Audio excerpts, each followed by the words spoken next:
तो last episode के and पे हमने देखा था कि हमारा किन्नन जो होता है वहां पर सेकंड एल्डर यानी कि योमिंग सेक्टर की मिस्ट्रेस को बंदी बना लेता है। तो इस एपिसोड की शुरुआत में दिखाते हैं कि लड़कियां जो होती हैं वो उस मिस्ट्रेस को अपने साथ पकड़कर उसे जेल खाने की तरफ लेकर जा रही होती हैं, जबकि ली जुई से कहते हैं कि लड़के मैंने तुम्हारी बैटल को देखा है जब तुम सेकंड बैलेंस मास्टर के साथ वहां पर फाइट कर रहे थे। मैंने तुम्हारी सारी फाइट को देखा है, तुम तो वाकई में काफी ज्यादा स्ट्रॉन्ग हो गए हो, दिनों में तुम यहाँ पर लेवल अप हो गए। तुम्हारा किन्नन कहता है कि हाँ बस ऐसे समझ लो मैं बहुत ज्यादा लकी हूँ। फिर साथ ही वो उसे कहते हैं जिस स्पीड से तुम यहाँ पर ब्रेक थ्रू कर रहे हो मुझे लगता है कि बहुत ही जल्दी तुम मेरे लेवल तक पहुंच जाओगे। किन्नन कहता है कि बस ऐसे ही समझ लें। फिर साथ ही हमारा किन्नन उसे कहता है कि मैं आपसे एक सवाल पूछना चाहता हूँ, यहाँ पर सबसे ज्यादा डीपेस्ट और कोल्डेस्ट जगह कहाँ पर होगी। तो वो जो बात सुनने के बाद काफी हैरान होती है और कहती है तुम इस बारे में क्यों जानना चाहते हो। किन्नन कहता है कि मुझे उसकी जरूरत है, इस वजह से मैं पूछ रहा हूँ। तुम्हारा किन्नन कहता है ये एक बहुत ही इंपॉर्टेंट रीजन है लेकिन आपको बता नहीं सकता। तो मास्टर ली जुई से कहती है अच्छा ठीक है, अब जबकि तुम जानने चाहते हो तो फिर मैं तुम्हें बता देती हूँ, लेकिन मुझे नहीं लगता कि तुम वहां तक पहुंच पाओगे क्योंकि तुम जहाँ पर जिस कोल्डेस्ट जगह की बात कर रहे हो वो जगह इस वक्त ऐसी जगह पर है जहाँ पर तुम जा नहीं सकते।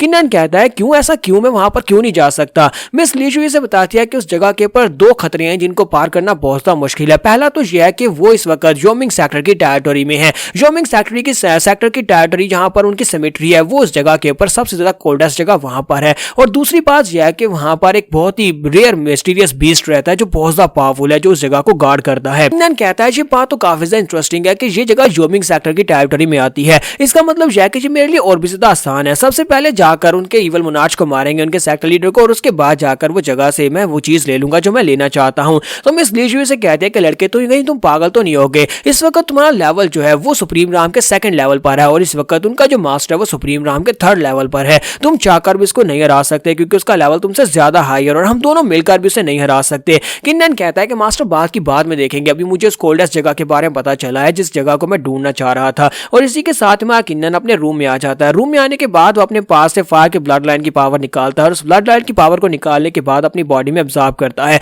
तो किन्नन कहता है कि सबसे पहले इसे ऑब्जर्व कर लेते हैं। जैसे ही वो इसे ऑब्जर्व करता है उसकी बॉडी के अंदर से जबरदस्त फायर पावर निकलती है। तो मिस ली जुई दूर खड़ी ये देख रही होती है और कहता है कि इस लड़के ने कितने ज्यादा सीक्रेट्स को छुपा कर रखा हुआ है। तो किन्नन जब उस फायर पावर को कंप्लीटली अपनी बॉडी के अंदर ऑब्जर्व कर लेता है तो उसका लेवल ब्रेक थ्रू कर जाता है। तो मास्टर किन्जान बाहर निकलते हैं और कहते हैं लड़के बधाई हो, तुम इस वक्त सुप्रीम राम के थर्ड लेवल तक पहुंच चुके हो। ये एक बहुत ही अच्छी बात है कि तुम यहाँ पर थर्ड लेवल पर पहुंच गए। मुझे लगता है कि अब यहाँ पर इवल मोनार्च के क्लोन से यानी कि इवल डीमन किंग के क्लोन से फाइट करना तुम्हारे लिए मुश्किल नहीं होगा क्योंकि तुम दोनों ही सेम लेवल पर हो, लेकिन अगर तुम ब्लड लाइन की बाकी पावर्स को यूज करो तो तुम उससे आगे निकल सकते हो। किन्नन कहता तो फिर ठीक है, इवल मोनार्च अब तुम्हारे मरने की बारी आ गई है। और दूसरी तरफ का सीन दिखाते हैं जहां पर फर्स्ट एल्डर जो होते हैं मास्टर होंग जैंग जो होते हैं वो पैट्रियार्च के पास होते हैं और उसे कहते हैं मुझे लगता है कि मुझे खुद वहां पर जाना चाहिए क्योंकि वो लड़का बड़ी तेजी से अपनी कल्टीवेशन को बढ़ा रहा है, हमें जल्दी से जल्दी उसे मारना होगा। इवल मोनार्च उसे कहता है कि वो लड़का जितनी तेजी के साथ ब्रेक थ्रू करेगा इसका मतलब यह है कि उसकी ब्लड लाइंस की पावर उतनी बेहतर होती जाएंगी। वो यहाँ पर अपनी ब्लड लाइंस की पावर को मुझे देने के लिए आने वाला है, मुझे खुद वहां पर जाना पड़ेगा।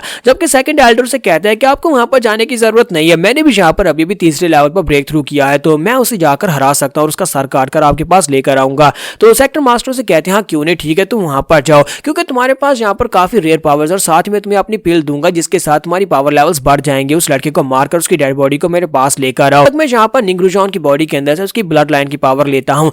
तो इसी के साथ ही मास्टर होंगजन वहां पर से किन्नन को मारने के लिए निकल जाते हैं। जब वो चले जाते हैं थोड़ी देर के बाद एक लड़का भागता हुआ अंदर आता और कहता है इवल मोनार्च मेरे पास एक बुरी न्यूज है, हमारे फर्स्ट एल्डर मास्टर होंगजन मर गए हैं, किन्नन ने उसे मार दिया। और इस बात से वो बहुत ज्यादा गुस्सा आता है और कहता है ऐसा कैसे हो सकता है, वो कमीना उसे कैसे मार सकता है, उसने मेरी सेकंड एल्डर यानी मेरी मिस्ट्रेस को बंदी बना कर रखा हुआ और फर्स्ट एल्डर होंगजन को मार दिया। मैं उस लड़के को बिल्कुल भी नहीं छोड़ूंगा, उसकी वजह से मेरे सेक्टर ने बहुत ज्यादा नुकसान झेला है। वो अपने गार्ड से कहता है कि सभी लोग बाहर चले जाओ। जब वो बाहर चले जाते हैं तो वहां पर उसके सामने एक बहुत ही जबरदस्त पावर एनर्जी महसूस होती है। डीमन किंग उसके सामने अपीयर होता है तो उसके सामने घुटने टेक देता है और कहता है कि ग्रैंड मास्टर प्लीज मुझे ऑर्डर्स दें आगे क्या करना है। तो डीमन किंग उसके बाद उसके सामने अपीयर होने के बाद उसे कहता है कि तुम्हें यहाँ पर बस एक काम करना है। किन्नन ने इस वक्त 4 ब्लड लाइन की पावर्स को एब्जॉर्ब कर लिया है जिसकी वजह से उसकी पावर्स काफी ज्यादा बढ़ गई हैं। बस उस किन्नन को यहाँ पर ले आओ, उसे मेरे पास जिंदा लेकर आओ ताकि मैं उसकी पावर्स को एब्जॉर्ब कर लूं। और इसी दौरान निंगरुजान को मेरे पास भेजो, उसे मेरे पास भेजो ताकि मैं उसकी ब्लड लाइन की पावर को तब तक एब्जॉर्ब कर लूं। तो इवल मोनार्च उसे कहता है ठीक है सर, मैं उसे अभी लेकर आता हूँ। फिर इसी के साथ ही वो उसे कहता है कि अब मैं यहाँ पर तुम्हें कहता हूँ कि अपने डेवल जोन में चले जाओ, तुम्हें यहाँ पर अपने आप को और ज्यादा बचा कर रखने की जरूरत नहीं है, डायरेक्टली डेवल जोन में जाओ। तो इस बात से वो काफी ज्यादा खुश हो जाता है और कहता है ठीक है ग्रैंड मास्टर, आपका बहुत बहुत शुक्रिया। के साथ ही डीमन किंग वहां से चला जाता है। तो डीमन किंग के चले जाने के बाद इवल मोनार्च कहता है कि अब जबकि मैं यहाँ पर डेविल जोन की पावर्स को यूज कर सकता हूँ, तो फिर किन्नैन के मेरे सामने जीतने के चांसेस ही नहीं है, मैं किन्नैन को बड़ी आसानी से मार सकता हूँ। और इसी के साथ ही नेक्स्ट सीन किन्नैन का दिखाया जाता है। तो किन्नैन उसके साथियों को वहां पर मार चुका होता है, मास्टर होंग जैन की डेड बॉडी वहीं पर पड़ी होती है। इसी के साथ इवल मोनार्च उसके सामने अपीयर हो जाता है। तो वहां किन्नैन कहता है कि मेरी निंगरुजान को मुझे वापस करो। तो इवल मोनार्च से कहता है कि उसकी बॉडी के अंदर जो ब्लड लाइन की पावर थी वो पहले ही मैंने ऑब्जर्व कर लिया और अब तो वो मर चुकी है, उसकी तो हड्डियां भी नहीं बची। ये बात सुनने के साथ ही हमारा किन्नैन बहुत ज्यादा गुस्सा हो जाता है, अपनी पावर्स को रिलीज करता है, उसके ऊपर अटैक करने के लिए आगे बढ़ता है और आगे बढ़कर उसके ऊपर एक स्लैश लगाता है। जब उसके ऊपर स्लैश लगाता है तो इस बात से वो भी काफी ज्यादा हैरान होता है। इवल मोनार्च कहता है कि इसकी पावर्स पहले से बढ़ कैसे गई। तुम्हारे किन्नैन के हाथ में क्योंकि उसके पास नई तलवार होती है, तो उसके साथ सामने की तरफ स्टैब करता है तो उसके चेहरे के ऊपर एक कट लग जाता है और इसी के साथ इवल मोनार्च अपनी इलेक्ट्रिसिटी की पावर को रिलीज करता है, जिससे हमारा किन्नैन पीछे की तरफ गिर जाता है और साथ ही इवल मोनार्च वहां पर अपने डेविल जोन में चला जाता है। और आपको पता है कि डेविल जोन में पहुंचने के बाद पावर्स बढ़ जाती हैं। तुम्हारा किन्नैन उसे कहता है कि तुम्हारे पास यहाँ पर मेटल की ब्लड लाइन की पावर है, साथ तुमने डेविल आइज पावर को यूज किया है, तो इसका मतलब यह है कि तुम यहाँ पर पहले से काफी ज्यादा स्ट्रॉन्गर हो गए, लेकिन अफसोस कि तुम मुझसे जीत नहीं पाओगे। जब किसी के साथ ही जो इविल किंग होता है उसके ऊपर अटैक करने के लिए आगे बढ़ता है, हमारा किन्नैन कहता है कि नहीं अभी नहीं, और इसी के साथ ही ऊपर से बिजलियां गिरना स्टार्ट होती है। वो एक स्पेशल पावर को यूज कर रहा होता है। तुम्हारा किन्नैन अपनी शील्ड के साथ उसको ब्लॉक कर रहा होता है, साथ ही अपनी तलवार को ऊपर उठाता है और सारी थंडर इलेक्ट्रिसिटी को तलवार के साथ ब्लॉक करता है। इवल मोनार्च उसे कहता है कि मैंने तुम्हें पहले ही बताया था कि यहाँ पर मेरे पास मेटल एलिमेंट है। मेटल एलिमेंट जो होता है ये वुड एलिमेंट और अर्थ एलिमेंट दोनों को ही सप्रेस कर सकता है। इसका मतलब है कि तुम्हारे दोनों ब्लड लाइंस मेरे सामने बिल्कुल बेकार हैं। तुम्हारा किन्नैन वहां पर उसके अटैक को ब्लॉक तो कर लेता है, लेकिन उसकी हालत खराब हो जाती है। फिर साथ ही उसे कहता है मैं तुम्हें यहाँ पर कुछ और दिखाता हूँ। इसके साथ ही इवल मोनार्च भी वहां पर अपनी पावर्स को रिलीज करता है। साथ ही वो अपनी पावर्स के साथ वहां पर एक बड़ा सा स्पीयर बना लेता है जो कि थंडर के साथ बना होता है, और उस स्पीयर को लेकर वो किन्नैन की तरफ आगे बढ़ता है और उसे स्टैब करता है। जबकि किन्नैन फिर से अपनी तलवार को सामने करते हुए उसके अटैक को ब्लॉक करता है और इस बार हमारा किन्नैन आगे बढ़ता है और उसके ऊपर अटैक करता है। लेकिन फिर से इवल मोनार्च होता है अपने भाले को जो उसने थंडर से बनाया होता है उसी के साथ उसके ऊपर अटैक करता है। ऊपर वाली साइड पर जाने के बाद ऊपर से डंडे की तरह उसके सर में मारता है, जिससे हमारा किन्नैन ऊपर ग्राउंड के ऊपर जाकर ड्रम से गिरता है।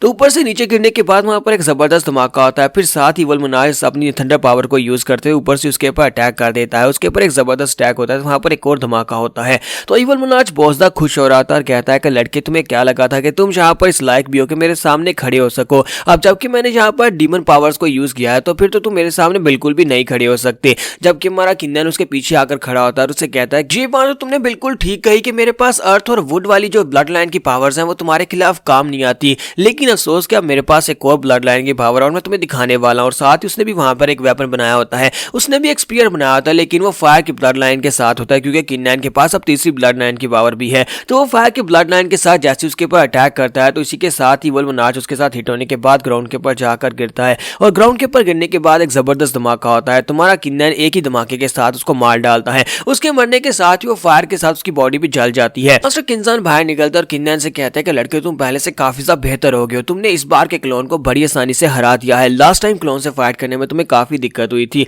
चलो जल्दी से आगे बढ़ो और जाकर वो मेटल की ब्लड लाइन की पावर को भी अब्सॉर्ब कर लो। उसके लेने के बाद तुम्हारी पावर्स पहले से बहुत ज्यादा बढ़ जाएंगी। किन्नैन आगे बढ़ता है जाकर उस मेटल की ब्लड लाइन को भी उठा लेता है। तो जहां पर हम लोग अपने एपिसोड 165 का एंड करेंगे। नेक्स्ट एपिसोड में देखेंगे कि डीमन किंग अब यहाँ पर क्या करेगा, क्योंकि उसे पर्सनली फाइट करने के लिए आना पड़ेगा। तो एपिसोड की एक्सप्लेनेशन अच्छी लगी हो तो कमेंट करके जरूर बताइएगा। वीडियो को लाइक करना मत भूलिएगा। Thank you.